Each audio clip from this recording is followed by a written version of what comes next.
Who can remember when politics was just a 40-something Oxford-educated man in a suit against a 40-something Oxford-educated man in a suit, with the incumbent insisting it was a choice between stability and chaos? I feel like the fireman.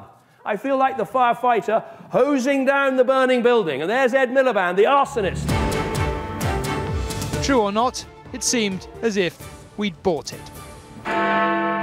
It is now 10 o'clock, and here's our exit poll. We're predicting the Tories on 316, Labour on 239. The Labour challenger departed and gave way to a man who was neither 40 nor educated at Oxford, and that was supposed to be that. 5 years of peace and quiet. But barely a year in, David Cameron chose to take the gamble of his life, and pretty soon the Tory Old Etonians were engaged in a very messy and public separation. I will be advocating vote leave. David Cameron hadn't calculated on having the likes of Boris and Michael Gove against him. He gambled and he lost. Just gone 4:30 in the morning. We are calling it for Leave to Win.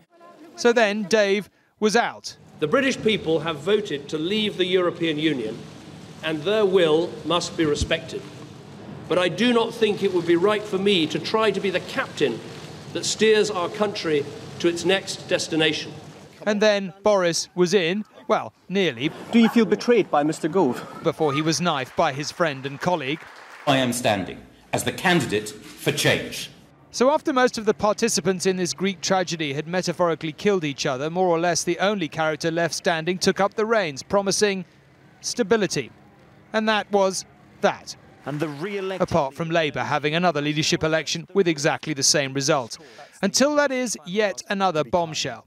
We can't say for sure that it will be President Donald Trump come January, but it certainly is looking very much like that. Thank you very much. Perhaps it was the sheer unpredictability of her new friend Mr. Trump's win, but whatever the reason, Theresa May has decided to respond to absolutely no public demand by calling an election. Her task will be to prove that it suits anyone but her.